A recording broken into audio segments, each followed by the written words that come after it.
Name docket. Thank you, Mr. Shima. I will now call the case of State of Kansas versus Devon Dirksen, case number 126324. Counsel, you may approach. And Ms. Roth, you may begin your argument.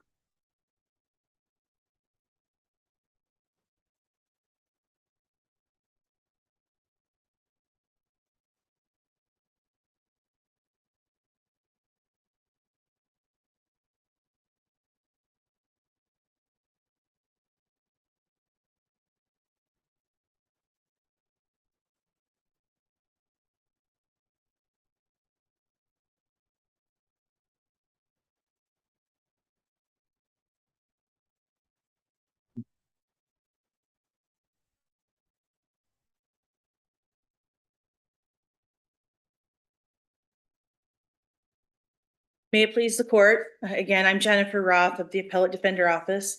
My arguments today and my requested relief are based on longstanding plain language of the Kansas Offender Registration Act. It's two arguments. First, if a discretionary finding is not made at the time of the person's conviction, then the person is not an offender under KORA. Second, if any person, felony, any deadly weapon, if that's the discretionary finding, it has to be based on if it's based on the case rather than the person, felony, crime of conviction, then the person is not an offender under KORA. For both reasons, Mr. Dirksen does not fall under the definition of KORA and is not required to register under KORA. He ultimately, at the end of all of this, we're asking this court to issue a decision that he can submit to the registry unit so that he can be removed, as he does not meet the definition. Can you clarify at the district court at the plea hearing and what was before the court? I assume it was a typical plea hearing in which there's a colloquy, rights, and all of the things that happen at a plea. And even in the plea agreement, I didn't see any mention of KORA at all. No. Period. At all at the hearing. And so that would be, your argument is that it's at the time of conviction. That's right. No, but it's not in the plea agreement. The state didn't mention it at the time of the plea hearing. The court didn't mention it. It wasn't mentioned at all. It wasn't mentioned in the pre-sentence investigation report either. And the state did not ask for registration at sentencing. Nobody said the word registration until the very end when the court said, oh, and by the way, I was going to quote it to you, but the court said, and I'm also, based on the facts of this case, going to order you to register. So that's the first mention of it in this case at all. So in the plea discussions between the state and defendant and counsel, there was no discussion of the consequence of being convicted of this crime could be mandatory registration. Not that appears in this record. Okay, thank you. According to KORA's plain language, the only time a district court can make a discretionary finding like the one in this case is at the time of conviction. What do you base that on? There's, first of all, that you start with the definitions in 4902E2. That's where the registration obligation from this case came from there. And in that, there's the phrase that it includes any person who is convicted of any person felony, and the court makes a finding on the record that was used, blah, blah, blah, blah, blah. And it's only if you meet that definition that you go on to two statutes later, 4904A1, and the first words of that section are, at the time of conviction, the court shall inform you of your obligation to register. There are 12 sections in KORA, and not a single provision talks about at the time of sentencing, except the only thing that happens at sentencing under KORA is that the court shall ensure that the age of the victim is documented in the journal entry. So when you read KORA as a whole, and I've got some other answers to your question as well, but just looking at KORA, when you look at KORA as a whole, if you don't meet the definition, then there's no reason in 4902, there's no reason to go to 4904 to inform the person about their obligation to register. But nowhere else in KORA does it make a reference to anything happening at sentencing other than writing the age of the victim in the journal entry. Other support for why it has to happen at conviction or not at all is, first of all, the legislature knows how to write a statute that makes it happen at the time of sentencing. Because earlier on, the sexually motivated finding, the statute used to say that that occurred at sentencing. And now it occurs at the time of conviction. Because again, there's no mention of anything happening at sentencing, any findings at sentencing in all of Cora. We also can see that, and I think you mentioned this actually in a case some years ago, that when you look at the authorized dispositions in 216604, registration's not mentioned. I also looked at the entirety of the Kansas sentencing guidelines. It has 25 sections, and none of those mention registration other than in the context of post release and serving your good time. So, and furthermore, there was only 1 year that 4904 said that you would make this finding at the time of sentencing, and that was in 2011. And the next year, the KBI working group came back and said, we want you to change that to the time of conviction. So since 2012, 4904 has read that this notification by the court has to be made at the time of conviction. And finally, I thought I had one other reason for you. So I'll jump in, if I might. Yes, please. Obviously, you and opposing counsel are likely familiar with the fact that this court has discussed this issue numerous times. Yes, I am. And I think probably the primary cases are starting with Thomas and Marinelli, and then it was discussed again in, I think, Juarez and maybe the Unruh case. Yes. I think from the state's perspective, what you're asking for either conflicts with or is at a minimum in tension with our holding in Marinelli. So I wanted to ask you to just address that head on. Does Marinelli prevent us from making the holding that you're asking us to make? Well, to the extent that you all believe, I think that Marinelli is problematic in a couple ways. One being that you can check a box on a journal entry, but at any rate, to your point, I mean, maybe, I guess I should have thought about this a little harder. To the extent that it says that you can make it anytime, I don't think that then yes, I guess you'd have to say that part of Marinelli doesn't stand. But I guess I just can't get past the fact that every other opinion from this court says that registration's not part of your sentencing. It is so much not part of your sentencing, you can't even use the word sentencing in your notice of appeal, or we won't consider your Cora issue. And so to the extent that Marinelli says something other than what I'm saying and what the statute says, then I guess this court would have to. Sure, like to the extent that, and I was really asking, do you think Marinelli actually says that? Says something contrary to your argument? I'm going to have to go back and read it Okay. again. I know at one point I had a note that said that somehow or another me and Marinelli could be right together, but I'll have to go back. And that is kind of what I'm asking, right? Yeah, and I just can't remember exactly why. Okay.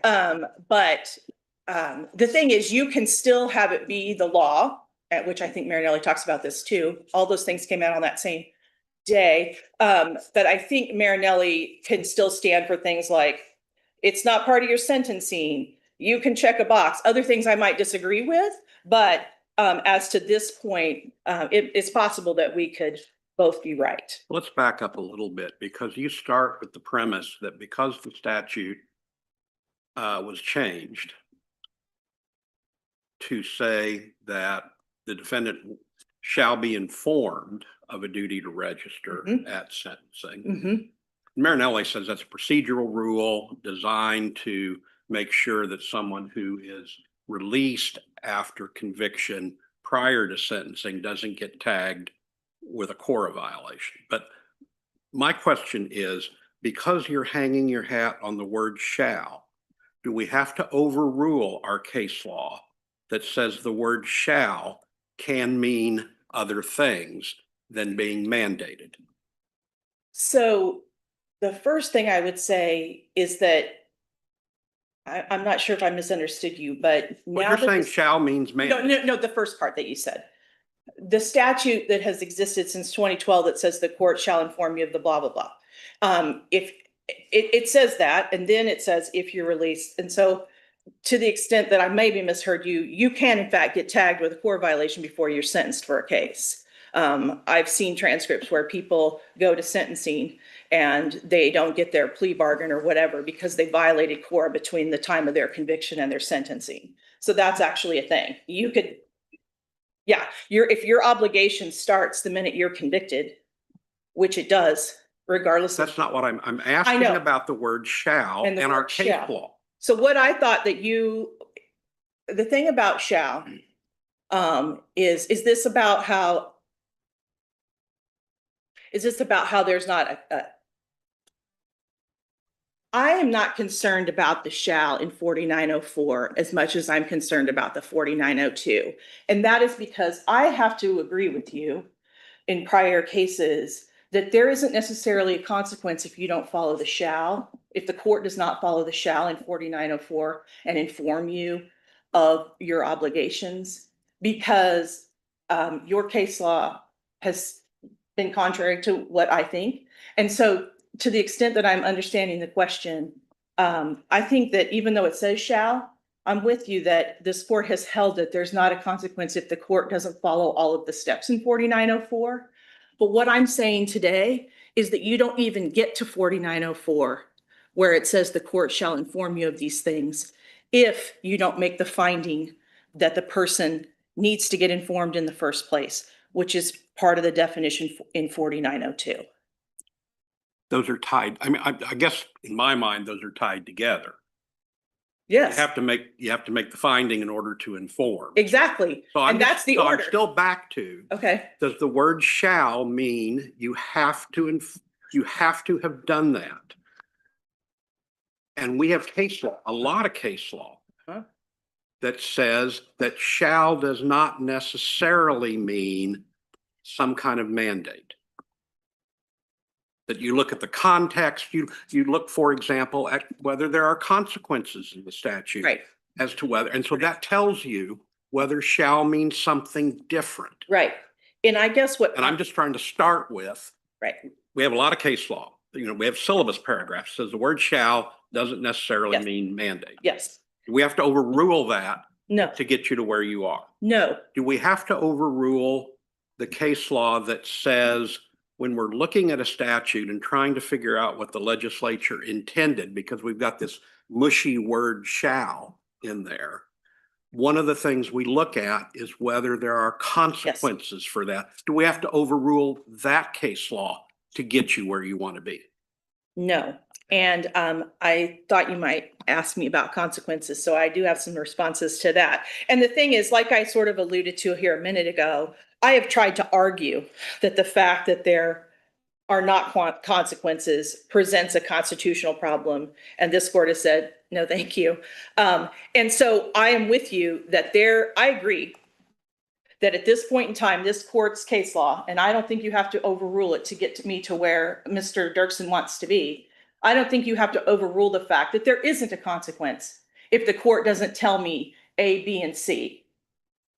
But what happens is that It goes to legislative intent is what the case law says. And one of the things we're trying to do when we have this mushy word is figuring out what the legislature intended. So one of the places we look is whether there's a consequence to not doing what they said you shall do. And there's no consequence in this statute. So how do we get past that case law without overruling it? Because you don't have to get to 4904 for Mr. Dirksen to win. Because you do not have to get to whether the court followed its shall or not in 4904 by telling me all the things I need to do. You don't have to get to 4904 if the court didn't do, I mean, it is related. You're right, because that's where the language comes about at the time of conviction. Okay, now I'm following. But what I maintain is that even in 49, you can read those two together because the at the time of conviction helps us understand 4902 as well. But 4902 itself, in my opinion, is clear that you make this, you get convicted and you make this finding, and they happen at the same time. Well, let me ask you, because 4902E2 says, when it's defining what a violent offender is, and the court makes a finding on the record that a deadly weapon was used, it doesn't specify that that particular finding needs to be made at conviction, right? And that's where I think we get into 4904. I mean, those But two. you said we don't need to get to 4904 because Yeah. when you're just looking at 4902, Right. So I guess my response to that is that I believe 4904 says if you believe that Cora has nothing to do with sentencing, it has no part of your sentence, and comes from your conviction, then 4902 makes sense that you would get convicted and make the finding on the record at the same time. And I believe if it doesn't have anything to do with your sentencing, then it's at the time of your conviction, whether that's by a jury or by a plea, a bench trial, whatever. And then the beginning part of 4904 says at the time of conviction. And so I say that sort of backs up what I'm saying about 4902. But back to what Justice Biles was asking, I'm saying that the first part of 4904 helps us and supports what I'm saying about the definition. so are you But saying? I agree that just there's from no a, consequence if you don't tell me all the things. But there is a consequence if you don't do all of this at the time of conviction. okay, so what you're saying is that, I guess, what you're asking us to do is say that 4902 is ambiguous because we don't know, it doesn't specify when the finding occurs. And so then we have to actually go into statutory construction. Is that what you're saying? I don't think it's ambiguous, but I'd be happy to talk I don't about think it's that. ambiguous either. It simply does not specify that the finding must occur at the instant of conviction. So back to something I was talking about earlier, at the time that E2 was added in 2006, the sexually motivated finding part of the statute did say that this finding occurs at the time of sentencing. So the legislature knows how to say in Cora that a finding has to be made at the time of sentencing.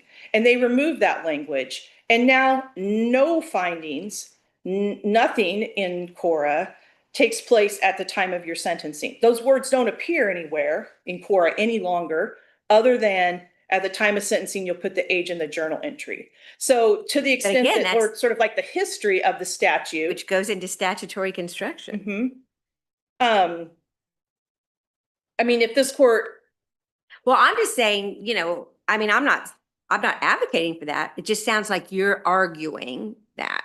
I don't think it's ambiguous. I think that looking at 4902 and what that section used to say, and considering that nowhere in Cora does anything happen at the time of sentencing, except for that one thing, that nothing happens at the time of sentencing, and based on how E2 reads conviction and makes a finding, and that I think it's clear, and then it's also backed up by this court's case law that says Cora has nothing to do with your sentencing.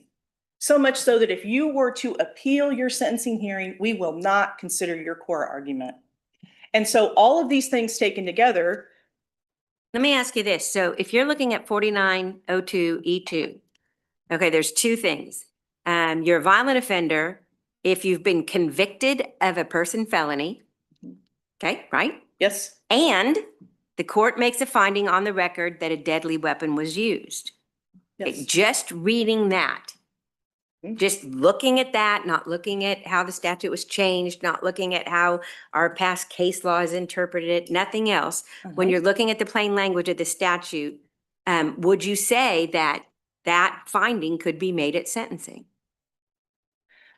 Well, if I don't get to consider anything else I know, and I'm just looking at that, then I see your point. Okay, Let me ask you one other thing. One of the other interpretive tools that we use when we're looking at interpretation of statutes is whether the legislature reacted to a decision of this court interpreting statute. Now, Marinelli, which I think is pretty clear that there's no consequence if you don't do it at conviction on the informing of the defendant. Set that aside. Marinelli was decided in April of 2018. That's 6 legislative sessions ago, and there hasn't been a reaction to something that you say the legislature clearly intended to achieve. So does that mean we have to overrule or disregard that case law that says that's one of the tools we use? Because the legislature hasn't done anything since Marinelli. I can't, okay. I'm sorry, I'm out of time. Do you mind that I keep, okay. Go ahead, Nick. Yes. To answer your question, I was actually one of the conferees 20 years ago when they passed E2. And to this day, if you were to look at the legislative history, you would find none. And if you were to look at the testimony, you would find that there was no one in favor of adding this provision at all. So this idea that the legislature, I've been going to the legislature about CORA for over 20 years. And this idea that they haven't done anything with it since 2018 is not a surprise. It is very hard to get any changes to this act. And so, no, I don't read anything into that. In fact, if anything, why would it not be the intent to have it triggered as soon as possible? Our case law does, though. Our case law says if we've interpreted a statute a certain way and that was crazy, then they come in and they would do something. Is the notion.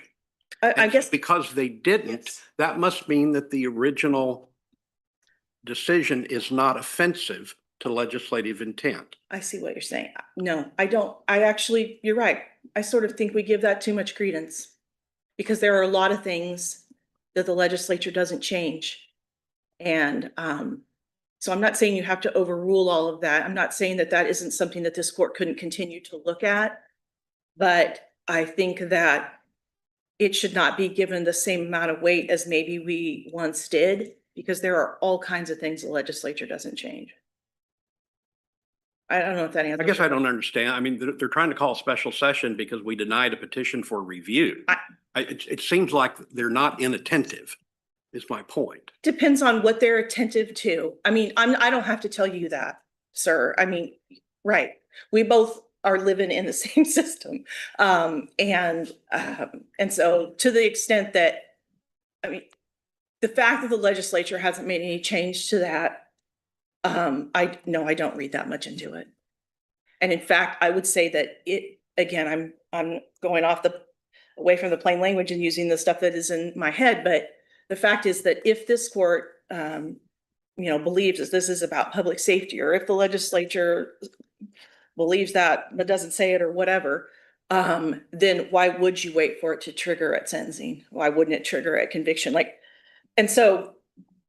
But now I'm far afield of your question. But at any rate, I'm not saying you need to overrule your case law, but I'm saying that I would not put a lot of stock into what the legislature has or hasn't changed. Colleagues, any other questions? Justice Wall, were you going to inquire? Well, I was just going to ask that canon of construction that you've just been discussing with Justice Biles, is it even relevant if Marinelli doesn't undermine or address your argument, the statutory question itself, and it's just about potentially a due process issue? Right. I don't know that we need to get to that part if that's your question.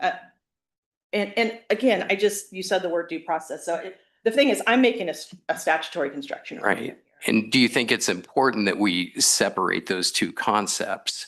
In other words, what does the statute mean in terms of what we've described as this springing obligation as opposed to a notice due process Right. type The analysis. this is a statutory construction argument, a plain language of the statute argument. And again, I think that 4902E2, especially when taken in the context of all of Cora, and other considerations I've already talked about, that it makes it clear that this is real easy. You make the finding at conviction when you're hearing the facts, or you've heard the facts from the jury, or you don't make it at all. It's that simple. Any other questions, colleagues? Thank you, Ms. Roth.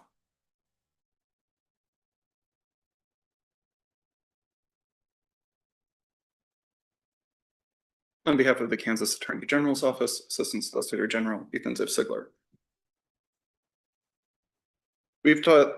Opposing counsel has talked a lot about statutory construction and all of these issues. None of those are before this court. Supreme Court Rule 8.03A says this court will not consider arguments not made before the Court of Appeals. In this case, the only argument made before the Court of Appeals was that there was not substantial competent evidence to support the deadly weapon finding. I am aware of the arguments around Marinelli. I have had other cases that address them, that specifically ask that it be overruled, that specifically ask that Justice Wall and Justice Stiegel's concurrences be adopted as the opinion of this court. Certainly, since Marinelli, the nature of this court has changed. Several Supreme Court justices have retired and been replaced, and there may be a sea change coming. This is not the case to decide it. That was not argued before the Court of Appeals. This has not been fully litigated. For this court to address Marinelli in this opinion would be for this court to write a sua sponte opinion without opposition and is not proper. The only issue before this court today is whether or not there was substantial competent evidence to support the deadly weapon finding, and there was. There just simply was. The court cites to the record, it is in the affidavit, a deadly weapon was used in the commission of battery on a law enforcement officer. Why couldn't we accept defendant's request to consider an issue raised for the first time under one of our prudential exceptions? Because this court makes its own rules and says in Rule 8.03, A4C1, this court will not consider arguments not raised before the Court of Appeals. And this argument was not raised before the Court of Appeals, period. So you don't think this falls under our preservation exceptions? Well, preservation as to what can be appealed is different from this court's rule of what it will consider on a petition for review. I think if this case was coming directly to this court as a direct appeal to the Supreme Court, that's a different issue as a prudential standard. But I also just don't think it is a good decision for this court to make. The best decisions are made when they are in full opposition, when they have full opposition from parties and are made with a full accounting for what the law is. There have been several cases where sua sponte opinions have been issued from this bench that have cited to abrogated case law. Recently in the Beck opinion, which an amended opinion came out, the court cited to abrogated federal case law. In a recent opinion on the Apprendi doctrine, the wrong standard of review for harmlessness, for harmless error is cited. And again, it was raised sua sponte. Opposition, clean opposition by opposing parties in a combative system will produce better results. And these arguments that are made before this court on statutory interpretation, on 4904, have not been raised before the Court of Appeals, have not been fully litigated in this case. And if this court wants to address those, I can tell you because I've been on them, there are several opinions before the Court of Appeals where the Appellate Defender's Office has raised these issues, has acknowledged that they are bound by the Supreme Court rule. They are likely to get denied because of that, and the court can adopt those cases. So I presume, and well, let me start with, you wouldn't, I don't think, I guess I'll just ask it. Are you arguing that this quote unquote issue was never even discussed? Because as I read the briefs, it was discussed. I don't believe it. As I read the briefs, they were not discussed. I mean, I'm looking at again, I could be wrong, but what I have in my notes suggests that Mr. Dirksen argued that because registration wasn't mentioned until sentencing, it wasn't discussed during the plea hearing, it wasn't in the PSI, et cetera. All of that was discussed at the Court of Appeals. I don't view that as the same argument as the Marinelli-Juarez line of argument. It might be thin, but is it enough? I don't think it's enough. What I believe is the best law comes from a full litigation by adverse parties. When a party is not making those arguments before one level of the court, they aren't even citing to a single case or statute that is argued before this court. You do not have good faith opposition. The only argument made before the Court of Appeals, what the Court of Appeals understood the argument to be, what the state understood the argument to be, was sufficiency of the evidence, or substantial competent evidence. Was the opinion granted by substantial competent evidence? I know there are many justices on this court who want to revisit this issue. Every time this issue has come up, it has been a close call. The most recent one was a 4-2-1 decision. I know that several of those justices aren't here. I believe Justice Stanridge and Justice Walsh are both new onto the bench since the last time this issue has been resolved, though I don't know, Justice Stanridge, I think you were on one more post-Marinelli case. But Okay, but let me ask you this. Okay, so it came up right, as, you know, a substantial competent evidence, but this issue is purely a legal issue, right? correct. So what you're saying is that the district court and the Court of Appeals should have had an opportunity to resolve this purely legal issue. I think the Court of Appeals, in this instance, the Court of Appeals, if it chose to exercise its prudential argument, should have been, by this court's own rules, been given an opportunity to rule on it. And the reasons for that, as I'm saying, are because if the parties go into that argument knowing that that's what it is, they're going to make all the good faith arguments necessary to address the concurrences in Marinelli and Juarez, the arguments presented on springing obligations, which, if we're going to get down to it, overruling Marinelli involves a complex legal analysis involving the idea of springing obligations and where those obligations come into effect. There's nothing in the statute that says there's a remedy if the court doesn't find the deadly weapon finding at the time someone pleads guilty. It is just ruling at the time of conviction. There's no law language in the legislature that says what time of conviction means. So all of this involves a good amount of legal research, legal writing, argumentation that should be done first by the parties. That has not been done here. So what we're left with is as the court deciding that it is going to make these arguments between itself without input from opposing counsel. And at that point, I mean, haven't we had input from both parties in this case? no, because that was not the issue raised. The issue raised. Well, it clearly has been the issue raised here. No, it is not clear. I disagree with you fundamentally, And I understand that you're saying it being raised for the first time at the Supreme Court. correct.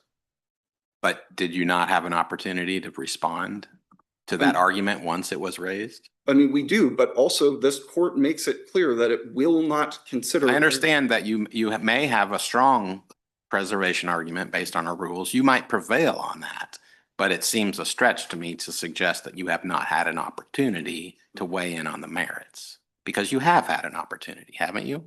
I think in any system where it has rules, parties can be expected to rely on those rules. Sure, but just that behave. Are you telling me that you could not have addressed the Sure, merits? I could respond. I could have addressed it on the merits, but my response would have been Supreme Court Rule 8.03 is very clear. I mean, very often we have parties who make a preservation argument on the one hand, but they understand they may not prevail on a preservation argument. So they then address the merits. Sure. And I don't see any difference between that situation and this one. If you made a litigation choice to put all your eggs in the preservation basket, Well, that it seems that it would be difficult for you to then stand up and say, we haven't had a chance to address the merits. Well, specifically in preservation arguments, which is arguments raised for the first time on appeal, this court and many other courts have talked about how that is a prudential doctrine. So that tells and gives all the parties a heads up on the issue of raising an issue for the first time on appeal. This is prudential. Take that as you will. But as far as I'm aware, on Supreme Court Rule 8.03, it is just this court shall not address issues. You are telling the parties, we're not going to address issues that aren't raised before the Court of Appeals. And this issue was not raised before the Court of Appeals. And if this court would like an opportunity to re-examine Marinelli, there are other cases where it is fully litigated by both parties. And like I said, we are talking about extremely complex legal questions about doctrines, court-created doctrines that are not in the legislation, that are not in the statute, that have been applied in multiple different cases in different ways, sometimes consistently. Before you run out of time, you've spent most of your argument on this rule/preservation question. Indulge me, if you will, in the discussion on the merits. Okay. I want to talk about Marinelli and Thomas. Okay. And it seems apparent that those cases can and have been read in slightly different ways and might be in tension with one another. So with respect to Marinelli, there was a journal entry which made a finding of a deadly weapon at the time of sentencing, correct? Yes. And the court in Marinelli discussed how at the time of conviction, the plea hearing, all these facts were discussed and the deadly weapon was actually part of the charge of conviction, right? Yes. So we have sort of a factual underpinning that happens at the time of conviction. We have a journal entry checkbox at the time of sentencing, and the court was discussing all of this in the context of notice and due process. Did I basically summarize that correctly? Yes. Okay, so then Thomas, I'm trying to figure out if Marinelli and Thomas can both survive, regardless of how this court comes out. Thomas was a situation where the finding that was required wasn't made at all. And then on appeal, the state asked for a remand so it could be made. And in Thomas, this court said, no, you don't get a quote unquote second bite at the apple. Yes. Can both of those survive together? Or does one, I'm just asking you to comment on that tension. And like, why couldn't a remand be appropriate if the finding can be effectively made at any time?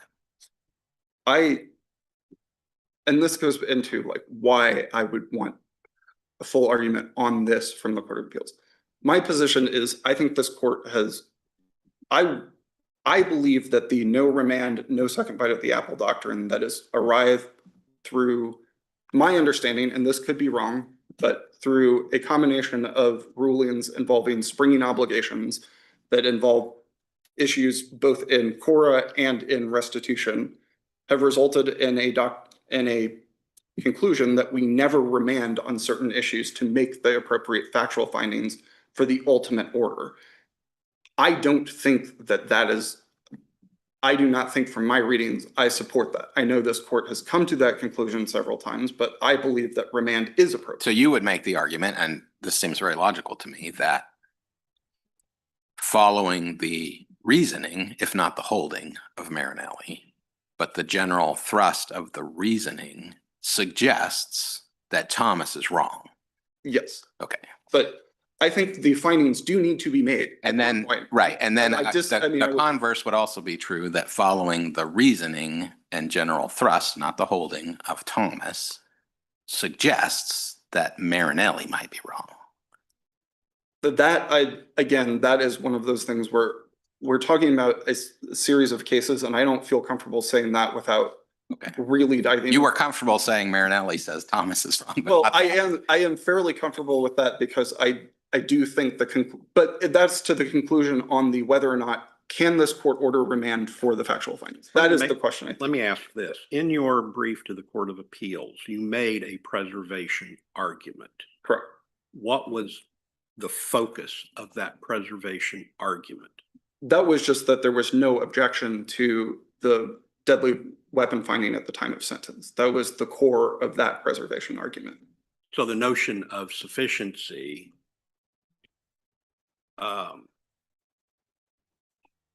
wasn't raised below, and so it shouldn't be raised now. It was a sufficiency argument, not a qualifier. But there were no arguments made, there were no objections. So but the issue raised was substantial competent evidence. That the argument was, this was not a person felony committed with a firearm. That is the conclusion that the defendant comes to. And my argument was that issue is not preserved.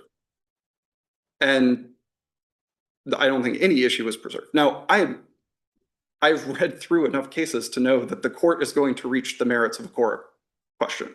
So, but I was answering the issue that was raised, which was substantial competent evidence on the core issue. And that is the issue that is before the Court of Appeals. That's the issue, in my opinion, that's before this court. And if this court would like to readdress Thompson and Marinelli, I promise you there are cases that are in the Court of Appeals right now that are primed and teed up for that. So I would just ask this court to find that there is substantial competent evidence to support the district court's finding. Can I just circle you back to this preservation issue? Because I don't think I fully appreciated it until I heard your argument today. So this isn't just a failure to, this is not just raising an issue for the first time on appeal question, like under Rule 5 point whatever. You're suggesting that you're focusing on our PFR rule in 8.03 that says that we don't reach issues not raised at the Court of Appeals. Have we applied our preservation exceptions to Rule 8.03? I don't know the answer to that, Justice Hall, I'm sorry. I could look it up. But No, that's fine. Thank you. I'm sorry. I just didn't know if you were familiar. I am not as familiar with that issue. I just do not run into it that often.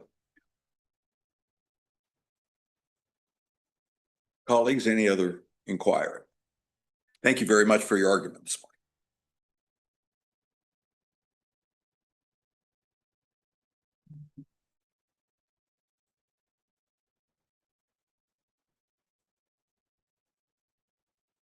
Just a few responses. First of all, you all covered this, but correct. Under the 803 rule, the state can reply to my petition. They can also file a supplemental brief after this court grants a petition, and the state did neither. But backing up even further, let's remember the state never asked for registration in this case at all in the district court. And part of me is— Can you address head on the state's claim that the rule, our PFR rule, precludes us from considering this argument? So I was thinking about Justice Wall's question, and the first thing that comes to mind, I think, is State v. Williams, where I think it was a Wettrick argument that somebody in my office raised for the first time in their supplemental brief, maybe even after their petition was granted. I can't quite remember. And this court reached the issue because of its importance. That has to do with our preservation exceptions. Oh, I'm sorry. Oh, you're talking about the rule. This, as has been clarified, the state is making perhaps a cousin type of argument, but not that specific preservation argument. It's based on the rule. Can you ask me the question then one more time? Well, you heard the state's argument. Right. Why are they wrong?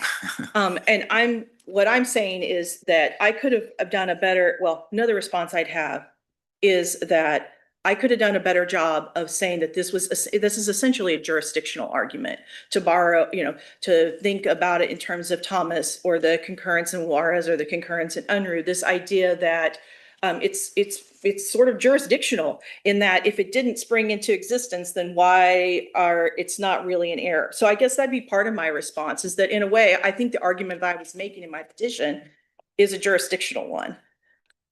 Do you think that your Court of Appeals brief was sufficient?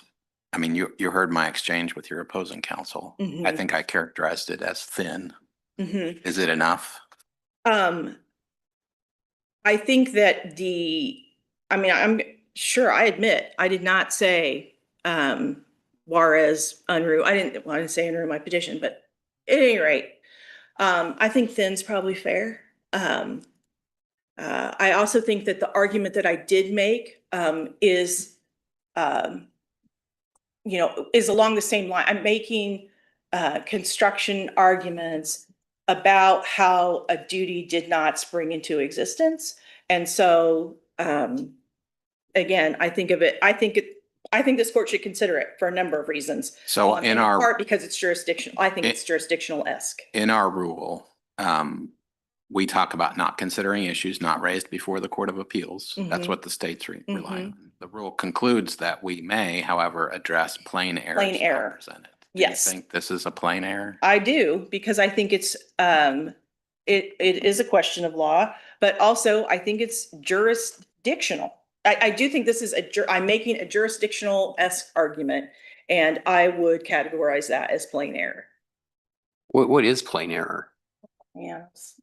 Great. Somebody might actually ask me that.